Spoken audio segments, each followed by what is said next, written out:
Straight ahead this Tuesday morning, not the roster you want to be on. A Minnesota Vikings football player is in hot water with police down in Texas. Also ahead, his claim to fame was the Miracle on Ice. A Minnesota coroner has now ruled on the death of hockey player Mark Pavelich. And the Minneapolis police chief says it's clear to him what former officer Derek Chauvin did wrong the night George Floyd lost his life. But first, new this morning, fire destroys 3 farm buildings in the Southern Valley. That call came in around 5:30 last night about a fire at a farm near Winemere, North Dakota. The fire apparently started in or near one building and then spread to 2 adjacent buildings. When crews got there, all 3 buildings were burning and all of them were destroyed. Firefighters from Winemere, Lidgerwood, Morton, Milner, and Barney all helped put out the flames. There's no word yet on the cause of that fire. Also new this morning, police in Dallas, Texas say Minnesota Vikings cornerback Jeff Gladney has turned himself in to face felony assault charges. The alleged assault happened Friday. Police say Gladney and 22-year-old woman were arguing about something before that assault. Now, Gladney left before police arrived that day, but turned himself in at the Dallas County Jail yesterday after an arrest warrant was issued for him. He then posted bond and was later released. A Minnesota medical examiner says last month's death of Miracle on Ice Olympic hockey player Mark Pavelich inside a treatment facility has now been ruled a suicide. 63-year-old Pavelich died of asphyxia. He was charged with assaulting his neighbor in 2019, but was found incompetent to stand trial and was then undergoing treatment as part of his civil commitment. His family believes his uncharacteristic violent behavior was related to head injuries suffered during his long hockey career. Many people remember him as the player who assisted on Mike Eruzione's winning goal against the heavily favored Soviet Union back in the 1980 Olympics. That U.S. team went on to win the gold medal. At issue today in the Derek Chauvin murder and manslaughter trial is whether a man who was in the car with George Floyd when he was arrested will testify. He has indicated he will invoke his constitutional right against self-incrimination. The Minneapolis police chief was on the stand for hours yesterday, testifying against his former officer. The police chief says that after reviewing bystander video, surveillance footage, and body camera video of Derek Chauvin restraining George Floyd, he believes the former officer violated department policy on de-escalation, use of force, and rendering medical aid to people in custody. The chief fired Chauvin and 3 other officers involved in Floyd's arrest within 24 hours of that fatal incident. Let's get a check now of our Tuesday morning forecast, and we check in with meteorologist Lisa Green.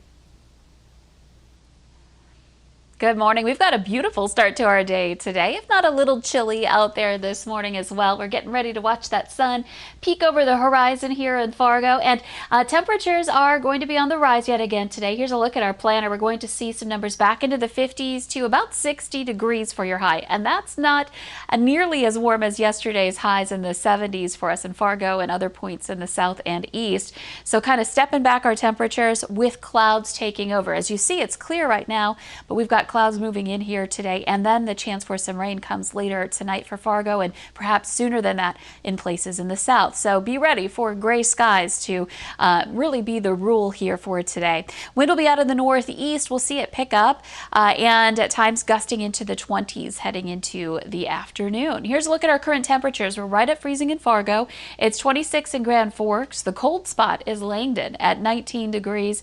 And a look at your radar and satellite, you can see those clouds rolling in into eastern North Dakota right now. So those are starting to take over, and we'll soon see more and more mostly cloudy skies in the valley here.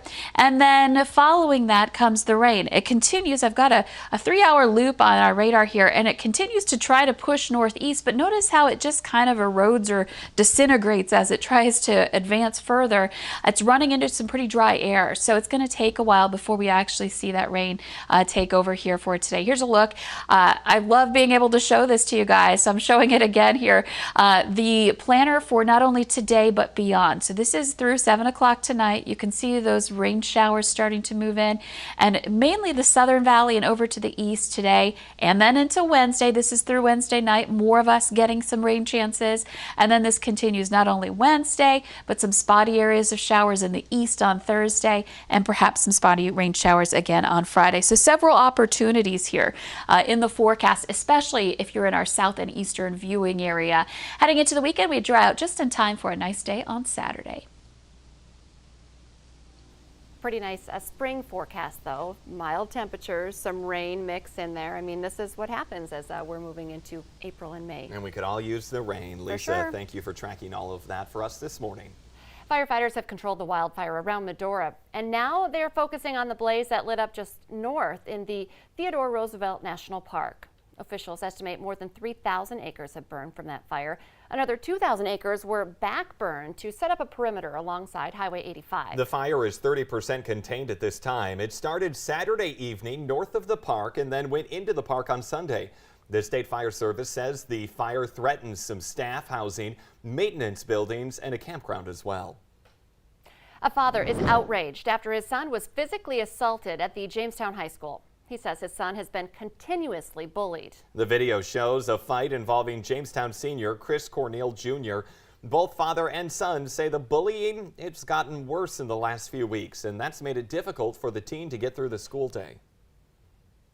I would like to see my son be able to go to school and feel safe and feel secure at school like he should on a daily basis. Valley News Live did reach out to the Jamestown High School. Officials declined to comment on camera, but they did release a statement saying they take incidents of bullying, harassment, and peer conflict very seriously, and they intervene accordingly. They say in every incident they investigate and respond appropriately to provide a safe and healthy learning environment for all students. Jamestown High School officials also indicate this incident would be investigated by the district and police. Chris Cornell Sr. says he would like all of the students involved in this fight to be charged for assaulting his son. A Moorhead man is going to prison for his role in a violent protest in downtown Fargo last May. Jonathan Montezeg of Moorhead was sentenced to 2 years, plus 3 years of supervised release for the civil disorder charge. And what started as a peaceful protest in Fargo turned violent when some people jumped on top of an occupied Fargo police squad car.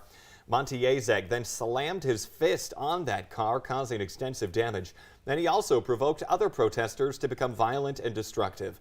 That violent protest injured officers and caused thousands of dollars in damage to businesses in the downtown Fargo area. As drought conditions continue, so do concerns among farmers here in the valley. Many counties throughout North Dakota and Minnesota desperately need rain, but farmers say it's too early to be worried about the upcoming harvest. Typically on a dry year we can do okay in the valley. Once you get out west, out of the valley in western North Dakota, when things get dry, things get pretty ugly. Ja says while it's tough to plan for a drought, farmers can mitigate dry conditions by adjusting how deep they plant their crops. North Dakotans ages 16 and up can get the vaccine with no appointment necessary. Essentia Health will be holding a few walk-in clinics this week. They're scheduled for today, tomorrow, and Thursday from 1 to 7 in the evening at the former Gordman's building. There will be a limited number of Johnson & Johnson vaccines, but only for today. If you want to set up an appointment for a later date, go to our website, valleynewslive.com, and click on this story.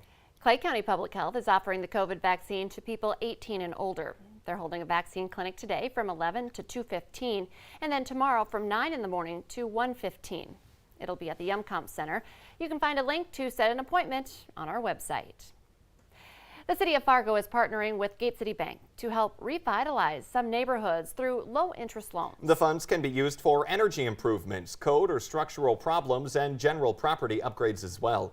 Projects must include foundation work, exterior improvements like siding or windows, addition of a living space, major interior remodeling, replacement of major mechanical systems, or a conversion of a rental unit to an owner-occupied home. The loans are as low as 2.59%, available to homeowners of an owner-occupied home that's at least 40 years old and with an assessed value less than $250,000. The homes must also be located within the program boundary. Applications are reviewed on a first-come, first-served basis while funds last. Now, the deadline to apply is October 31st. Contact the city's Neighborhood Revitalization Initiative for more information. Anything can happen on live TV, including this. A Russian news anchor introduces a live shot. Just as the reporter starts talking, yep, a dog jumps up and snatches the microphone right out of her hand. You can see that the reporter has some wheels, though. She chases after the dog. Now, eventually you see it all as well right there. The reporter returns, the dog at her side.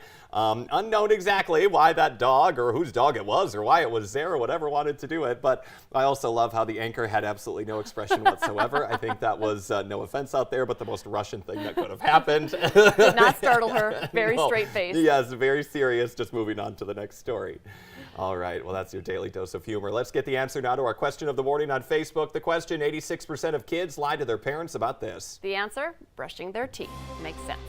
The Today Show and CBS This Morning are just about to start, but the Valley Today rolls on. Join us right now for more live up-to-minute news and weather on the Fargo CW.